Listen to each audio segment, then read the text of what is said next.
ನಮಸ್ಕಾರ ಸ್ನೇಹಿತರೆ, ನಮ್ಮ ಅಡುಗೆ ಮನೆ ರೆಸಿಪಿ ಚಾನಲ್ಗೆ ನಿಮಗೆ ಸ್ವಾಗತ. ನಾವಿವತ್ತು ಮಕ್ಕಳು ದೊಡ್ಡವರು ಎಲ್ಲರೂ ಇಷ್ಟಪಡೋ ಹಾಗೂ ಹಬ್ಬಗಳಲ್ಲಿ ಯಾವಾಗ ಬೇಕಾದರೂ ಮಾಡ್ಕೊಂಡು ತಿನ್ಬಹುದಾದ ಸುಲಭವಾಗಿ ಕೂಡ ಮಾಡ್ಕೋಬೋದು ಶಂಕರಪಾಳಿ ರೆಸಿಪಿ ಹೇಗೆ ಮಾಡೋದು ಅಂತ ನೋಡೋಣ. ಗೋಧಿ ಹಿಟ್ಟಲ್ಲಿ ಮಾಡಿದ್ದೀವಿ, ನಾವು ಮೈದಾ ಬಳಸ್ದೇ ಮಾಡಿದ್ದೀವಿ. ಇದನ್ನು ಮಾಡೋದಕ್ಕೆ ನಾವಿಲ್ಲಿ ಒಂದು ಬೌಲ್ಗೆ 2 ಕಪ್ ಆಗುವಷ್ಟು ಗೋಧಿ ಹಿಟ್ಟನ್ನು ತಗೊಂಡಿದ್ದೀವಿ. ನೋಡಿ ಫ್ರೆಂಡ್ಸ್, 2 ಕಪ್ ಗೋಧಿ ಹಿಟ್ಟು ಹಾಕಿದಾದ್ಮೇಲೆ ಒಂದು 3/4 ಕಪ್ ಆಗುವಷ್ಟು ಚಿರೋಟಿ ರವೆ ಅದನ್ನು ತಗೊಂಡು ಅದನ್ನು ಸೈಡ್ಗೆ ಎತ್ತಿಟ್ಕೊಂಡು ಬಿಡೋಣ. ಈ ಕಡೆ ಒಂದು ಮಿಕ್ಸಿ ಜಾರ್ಗೆ 1 ಕಪ್ ಆಗುವಷ್ಟು ಸಕ್ಕರೆ ಹಾಗೂ 2 ಏಲಕ್ಕಿನ ಹಾಕ್ಕೊಂಡು ನೈಸಾಗಿ ಪೌಡರ್ ರೀತಿಲಿ ಗ್ರೈಂಡ್ ಮಾಡ್ಕೊಂಡು ಬಿಡಬೇಕು. ನೋಡಿ ಫ್ರೆಂಡ್ಸ್, ಈ ರೀತಿ ಆಗಬೇಕು, ಸ್ಮೂತಾಗಿರಬೇಕು ಪೌಡ್ರು. ನೋಡಿ, ಇದನ್ನು ಇವಾಗ ರವೆ ಮತ್ತು ಗೋಧಿ ಹಿಟ್ಟನ್ನು ತಗೊಂಡಿರೋ ಬೌಲ್ಗೆ ಈ ಸಕ್ಕರೆ ಹಾಗೂ ಏಲಕ್ಕಿ ಪುಡಿನ ಹಾಕ್ಕೊಂಡು ಬಿಡೋಣ. ಅದು ಹಾಕಿದಾದ್ಮೇಲೆ 1 ಟೇಬಲ್ ಸ್ಪೂನ್ ಆಗುವಷ್ಟು ತುಪ್ಪನ ಸ್ವಲ್ಪ ಬಿಸಿ ಮಾಡಿಬಿಟ್ಟು ಹಾಕ್ಕೊಂಡಿದ್ದೀವಿ. ಮತ್ತು ಚಿಟಿಕೆ ಆಗುವಷ್ಟು ಉಪ್ಪು. ಯಾವುದೇ ಸ್ವೀಟ್ಗಾದರೂ ಸ್ವಲ್ಪ ಉಪ್ಪನ್ನು ಹಾಕ್ಕೊಳ್ಳೇಬೇಕು, ಅಂದರೆ ಸಪ್ಪೆ ಸಪ್ಪೆ ಅಂತ ಅನಿಸೋದಿಲ್ಲ. ಇದನ್ನು ಚೆನ್ನಾಗಿ ಮಿಕ್ಸ್ ಮಾಡ್ಕೊಂಡ್ಬಿಟ್ಟು ಸ್ವಲ್ಪನೇ ನೀರು ಹಾಕಿ ಗೋಧಿ ಹಿಟ್ಟಿನ ಹದಕ್ಕೆ, ಅಂದರೆ ಚಪಾತಿ ಮಾಡ್ತೀವಲ್ಲ ಆ ಹಿಟ್ಟಿನ ಹದಕ್ಕೆ ನಾದ್ಕೊಂಡು ಬಿಡೋಣ. ನೋಡಿ ಫ್ರೆಂಡ್ಸ್, ಸ್ವಲ್ಪನೇ ನೀರನ್ನು ಹಾಕ್ಕೊಂಡು ನಾದ್ಕೋಬೇಕು. ಒಮ್ಮೆಲೆ ಜಾಸ್ತಿ ಹಾಕ್ಕೊಂಡ್ಬಿಟ್ರೆ ಹಿಟ್ಟು ತಿಳುವಾಗಿಬಿಡುತ್ತೆ. ನೋಡಿ, ಈ ಹದಕ್ಕಿರಬೇಕು. ಇದನ್ನು ಇವಾಗ ಒಂದು 5ರಿಂದ 10 ನಿಮಿಷ ನೆನೆಯೋಕೆ ಇಟ್ಕೊಳ್ಳೋಣ, ಒಂದು ಕ್ಯಾಪ್ನ ಮುಚ್ಚಿಬಿಟ್ಟು. ನೋಡಿ ಫ್ರೆಂಡ್ಸ್, ಒಂದು 10 ನಿಮಿಷ ಆಗಿದೆ. ಇವಾಗ ಸ್ವಲ್ಪ ಈ ರೀತಿ ಕ್ಯಾಪ್ ತೆಗೆದು ಕೈಯಲ್ಲಿ ಎಣ್ಣೆ ಹಚ್ಕೊಂಡ್ಬಿಟ್ಟು ಮತ್ತೆ ಒಂದು ಸತ ಈ ರೀತಿ ನಾದ್ಕೊಂಡು ಬಿಡಬೇಕು. ನೋಡಿ ಫ್ರೆಂಡ್ಸ್, ಈ ರೀತಿ ಒಂದು 3 ಉಳ್ಳೆ ಮಾಡಿ ಇಟ್ಕೊಂಡು ಬಿಡೋಣ, ದಪ್ಪ ಸೈಜಲ್ಲಿ.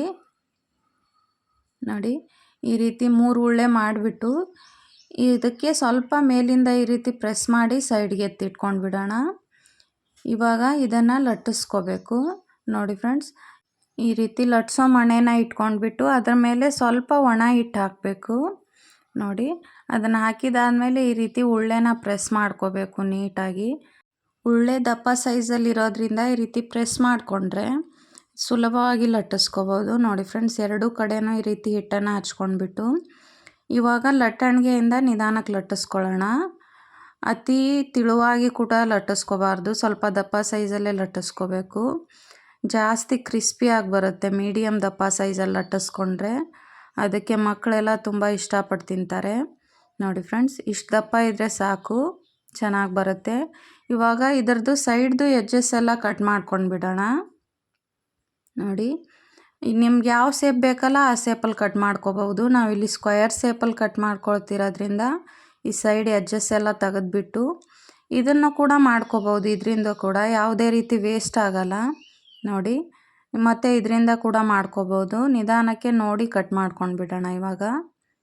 ನೋಡಿ ಫ್ರೆಂಡ್ಸ್, ಇದೇ ಶೇಪಲ್ಲಿ ಮಾಡ್ಕೋಬೇಕಂತೇನಿಲ್ಲ, ನಿಮಗೆ ಬೇರೆ ಥರ ಬೇಕು ಅಂದರೆ ಬೇರೆ ಥರ ಶೇಪಲ್ಲಿ ಕೂಡ ಕಟ್ ಮಾಡ್ಕೋಬೋದು. ನೋಡಿ ಫ್ರೆಂಡ್ಸ್, ಎಲ್ಲನೂ ಕಟ್ ಮಾಡ್ಕೊಂಡು ಬಿಡೋಣ ಇವಾಗ. ಇದು ಕಟ್ ಮಾಡಿದಾದಮೇಲೆ ಇದು ಒಂದೊಂದಾಗೆ ಬಿಡಿಸ್ಕೊಂಡು ಇಟ್ಕೋಬೇಕು. ನೋಡಿ, ಇಷ್ಟಿದ್ರೆ ಕರೆಕ್ಟಾಗಿರುತ್ತೆ. ಇದನ್ನು ಒಂದೊಂದಾಗೆ ಬಿಡಿಸ್ಕೊಂಡು ಒಂದು ಪ್ಲೇಟಲ್ಲಿ ತೆಗೆದಿಟ್ಕೊಂಡು ಬಿಡೋಣ. ನೋಡಿ, ಈ ಕಡೆ ಈ ರೀತಿ ಇಷ್ಟು ದಪ್ಪ ಸೈಜಲ್ಲಿದ್ದರೆ ಸಾಕು, ಚೆನ್ನಾಗಿ ಬರುತ್ತೆ, ಕ್ರಿಸ್ಪಿಯಾಗಿ ಬರುತ್ತೆ. ಈ ಕಡೆ ನಮ್ಮ ಎಣ್ಣೆ ಕೂಡ ಬಿಸಿಯಾಗಿದೆ. ಒಂದನ್ನು ಹಾಕ್ಕೊಂಡು ನೋಡಿ ಎಣ್ಣೆ ಬಿಸಿಯಾಗಿದೆ ಇಲ್ವಾ ಅಂತ, ಆಮೇಲೆ ನಂತರ ಎಲ್ಲನೂ ಹಾಕ್ಕೊಂಡು ಬಿಡೋಣ. ನೋಡಿ ಫ್ರೆಂಡ್ಸ್, ಹಾಕಿದ್ದಾದಮೇಲೆ ನಿಧಾನಕ್ಕೆ ಈ ರೀತಿ ಹರಡಿಸ್ಕೋಬೇಕು. ಇದು ಕಲರ್ ಫುಲ್ಲು ಚೇಂಜ್ ಆಗಬೇಕು, ಅಲ್ಲಿವರೆಗೂ ಚೆನ್ನಾಗಿ ಫ್ರೈ ಮಾಡ್ಕೋಬೇಕು. ಇದನ್ನು ಮೀಡಿಯಮ್ ಫ್ಲೇಮ್ ಇಟ್ಕೊಂಡ್ಬಿಟ್ಟೆ ಫ್ರೈ ಮಾಡ್ಕೋಬೇಕು. ಹೈ ಫ್ಲೇಮ್ ಇಟ್ಕೊಂಡ್ಬಿಟ್ರೆ ಮೇಲೆ ಕಲರ್ ಬಂದುಬಿಡುತ್ತೆ, ಒಳಗಡೆ ಬೆಂದಿರಲ್ಲ. ಅದಕ್ಕೆ ಫ್ರೆಂಡ್ಸ್, ಮೀಡಿಯಮ್ ಫ್ಲೇಮ್ ಇಟ್ಕೊಂಡ್ಬಿಟ್ಟೆ ಫ್ರೈ ಮಾಡ್ಕೊಳ್ಳೋಣ. ನೋಡಿ, ಕಲರ್ ಚೇಂಜ್ ಆಗ್ತಾ ಬರ್ತಿದೆ. ಮಧ್ಯ ಈ ರೀತಿ ತಿರುಗಿಸ್ತಾ ಇರಬೇಕು. ನೋಡಿ ಫ್ರೆಂಡ್ಸ್, ಚೆನ್ನಾಗಿ ಬಂದಿದೆ. ಈ ರೀತಿ ಮಾಡಿದ್ರೆ ಯಾವಾಗ ಬೇಕಾದರೂ ಸ್ನ್ಯಾಕ್ಸ್ ರೀತಿಲಿ ಮಾಡ್ಕೊಂಡು ತಿನ್ಬೋದು. ಮತ್ತು ಜಾಸ್ತಿ ಯಾವುದೇ ಇಂಗ್ರೀಡಿಯೆಂಟ್ಸ್ ಇರಲ್ಲ, ಸುಲಭವಾಗಿ ಮಾಡ್ಕೋಬೋದು. ನೋಡಿ ಫ್ರೆಂಡ್ಸ್, ರೆಡಿಯಾಗಿದೆ ಇವಾಗ.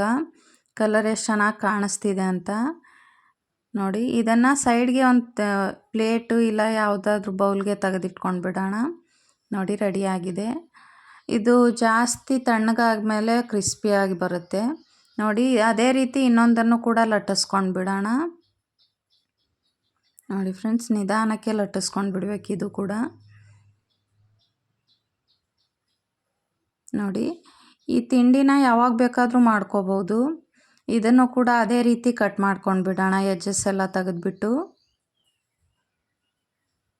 ನೋಡಿ ಫ್ರೆಂಡ್ಸ್, ಇದಕ್ಕೆ ಯಾವುದೇ ರೀತಿ ನಾವು ಸೋಡಾ ಯೂಸ್ ಮಾಡಿಲ್ಲ, ಅಡುಗೆ ಸೋಡಾ ಯೂಸ್ ಮಾಡ್ದೇ ಮಾಡಿದ್ದೀವಿ. ಇವಾಗ ಇದನ್ನು ಕೂಡ ಚೆನ್ನಾಗಿ ಫ್ರೈ ಮಾಡ್ಕೊಂಡು ಬಿಡೋಣ. ಎಣ್ಣೆ ಕೂಡ ಬಿಸಿಯಾಗಿದೆ. ನೋಡಿ ಫ್ರೆಂಡ್ಸ್, ಈ ರೀತಿ ನಿಧಾನಕ್ಕೆ ತಿರುಗಿಸ್ಕೋಬೇಕು. ಇದು ಕೂಡ ಕಲರ್ಫುಲ್ಲು ಚೇಂಜ್ ಆಗೋವರೆಗೂ ಚೆನ್ನಾಗಿ ಮೀಡಿಯಮ್ ಫ್ಲೇಮ್ ಇಟ್ಕೊಂಡ್ಬಿಟ್ಟೆ ಫ್ರೈ ಮಾಡ್ಕೊಳ್ಳೋಣ. ನೋಡಿ ಫ್ರೆಂಡ್ಸ್, ಇದು ಕೂಡ ಚೆನ್ನಾಗಿ ರೆಡಿಯಾಗಿದೆ. ಇದನ್ನು ಕೂಡ ಸೈಡಲ್ಲಿ ತೆಗೆದಿಟ್ಕೊಂಡು ಬಿಡೋಣ. ಯಾವುದೇ ಮೈದಾ ಯೂಸ್ ಮಾಡದೆ ಮಾಡಿರೋದ್ರಿಂದ ತುಂಬ ಹೆಲ್ದಿಯಾಗಿರುತ್ತೆ ಇದು. ಇದನ್ನು ಎಲ್ಲರೂ ಕೂಡ ಇಷ್ಟಪಟ್ಟು ತಿಂತಾರೆ. ಈ ರೆಸಿಪಿನ ನಿಮ್ಮನೆಯಲ್ಲೂ ಕೂಡ ಟ್ರೈ ಮಾಡಿ, ಸೂಪರಾಗಿರುತ್ತೆ ಟೇಸ್ಟು. ನೋಡಿ ಫ್ರೆಂಡ್ಸ್, ತುಂಬ ಕ್ರಿಸ್ಪಿಯಾಗಿ ಕೂಡ ಬಂದಿರುತ್ತೆ. ನೋಡಿ, ನೀವೇ ನೋಡ್ಬೋದು. ಈ ರೀತಿ ಮಾಡಿಕೊಟ್ರೆ ಮಕ್ಕಳು ತುಂಬ ಇಷ್ಟಪಟ್ಟು ತಿಂತಾರೆ. ಮತ್ತು ಮನೆಯಲ್ಲಿ ತಿಂಡಿ ಅಂತ ಕೂಡ ಮಾಡಿಡ್ಬೋದು. ಮತ್ತು ಅವ್ರ ಬಾಕ್ಸ್ಗೆ ಸ್ವಲ್ಪ ಸ್ನ್ಯಾಕ್ಸ್ ಅಂತಲೂ ಹಾಕಿ ಕಳಿಸ್ಬೋದು. ಈ ರೆಸಿಪಿ ನಿಮ್ಗೆ ಇಷ್ಟ ಆಗಿದ್ದರೆ ನಮ್ಮ ಅಡುಗೆ ಮನೆ ರೆಸಿಪಿ ಚಾನಲ್ನ ಸಬ್ಸ್ಕ್ರೈಬ್ ಮಾಡಿಕೊಂಡು ನಿಮ್ಮ ಫ್ರೆಂಡ್ಸ್ ಮತ್ತು ಫ್ಯಾಮಿಲಿಗೆ ಶೇರ್ ಮಾಡಿ. ನಾವು ಮತ್ತೆ ಹೊಸ ಹೊಸ ಅಡುಗೆಗಳನ್ನ ನಿಮ್ಮ ಜೊತೆ ಶೇರ್ ಮಾಡ್ಕೋತೀವಿ.